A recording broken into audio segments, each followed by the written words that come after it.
Jennifer Helene here at the Hippocrates Health Institute. I'm so delighted to be with you today to make one of the fastest, easiest, and I think one of the most fun recipes. Pesto is something that is so fast and it's so delicious. It's so vibrant in flavor. You can make pesto out of walnuts and cilantro. You can make pesto out of so many different fresh herbs and nuts. So this is a basic pesto, and I'm going to make a very small portion, just enough for one person. The first ingredient I'm going to use is basil. Isn't this beautiful basil? It's so strong. I can smell it. It's so aromatic. It's just glorious. Going to feed my skin and my hair and my nails, and it's going to go in and also alkalize my blood. Now, I don't know if that's true, but that's what I hear. Basil is one of my favorite herbs. It's so delicate, so light. It's excellent for reducing the inflammation in your body. It's excellent for antibacterial properties. So if you have other bad bacteria coming into your system, it's going to help to combat those bacteria and keep you healthy, vibrant, and strong. So the base of pesto is always a fresh herb. Now, I wouldn't use mint, for example, but I would consider using cilantro. Cilantro is delicious and nutritious and has a whole other host of health-promoting benefits. But basil is what we're using today. I believe there must be essential fatty acids as well, because when I work the leaves, there is a kind of oiliness that comes out. So I'm going to go ahead. You can also freeze the pesto. I mean, I don't really like to eat frozen food, but if you ever have too much, you can totally do that. The nut that I'm going to use, and you can use hemp seeds. I love hemp seed pesto. It's a great way to get hemp seeds in your life. But today, I'm going to use some pine nuts. Love these guys. These pine nuts are rich in fatty acids. And some of them are saturated, many of them unsaturated. And you always want to go the extra mile to find raw, organic pine nuts. And these also don't need to be soaked. They, from what I understand, they don't need to be soaked because they don't contain the enzyme inhibitors like the other nuts. I don't need much, really, maybe 2 tablespoons. You can always add more later. I am going to want a little bit of a kick. We need a little bit more of a kick when we're not using salt.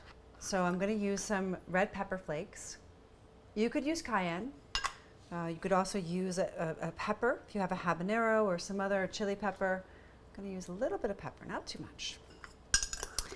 And if I want to keep the colors in my pesto vibrant, I'm going to use a little bit of lemon juice, really as a preservative and a brightener of the flavors, but more so because I don't want the pesto to turn dark blackish brown. I want to keep it bright green. So I'm just going to squeeze this lemon here. And another star in the pesto is always garlic. So whether you're making this with walnuts and cilantro or some other herb, you can always know that garlic is a mainstay. Garlic is almost the reason why we have pesto, right? It's just part of the character of pesto. Like if pesto had to have a character, it would be part of garlic. So we're going to use this gorgeous garlic, also anti-inflammatory, also antifungal, antibacterial. I mean, this is the most incredibly diverse dish in terms of flavor and complexity and nutrients. I mean, it's just mind-blowing to me. So now we need a little bit of salt. How are we going to do that? Well, we could choose kelp, or we could use a little bit of nama shoyu.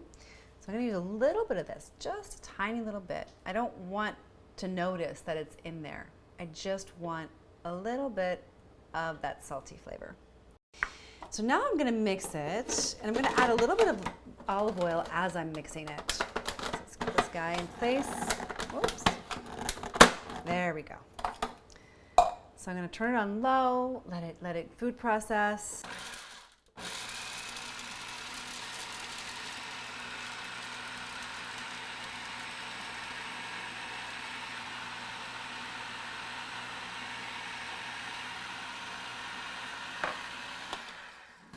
Beautiful.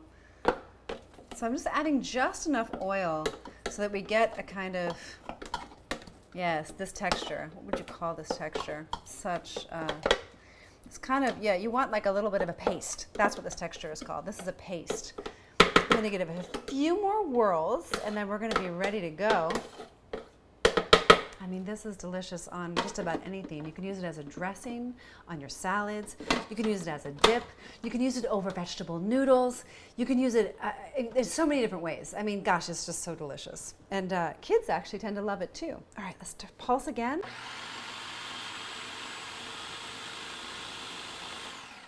A little bit goes a long way. All right. So this powerful healing food that also tastes amazing is going to be on the menu tonight.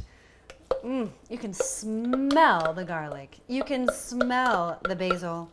It smells so good. And I can't wait to put this on some noodles. That's one of my favorite ways to have it. And just know that when you put it on your noodles, the noodles will probably get a little bit pre-cooked. You know, they'll get a little bit light and soft. And now we've got this gorgeous pesto. And this is enough for one and a half servings, right? So we made a really small portion. I like to eat food when it's fresh. I'm not a big fan of leftovers, I have to admit. So I try to make food in smaller quantities, or I tend to eat too much. That's one trick that I have. But living the Hippocrates diet has never been easier. When you can make a sauce or a paste that tastes this delicious and is this nutritious, and it brings you the vitality that you're looking for to restore your energy and your health and your cells and your skin. I mean, there's absolutely so much vibrant health steeping in every single ingredient in this pesto. And I hope that you enjoy it as much as I do. It is going to provide depth and diversity, because on the Hippocrates diet, we need to have that diversity or we're just not going to stick with it. It has to be interesting, it's got to be quick, easy, and most importantly, fun. I hope you enjoy this, and I look forward to sharing another recipe with you.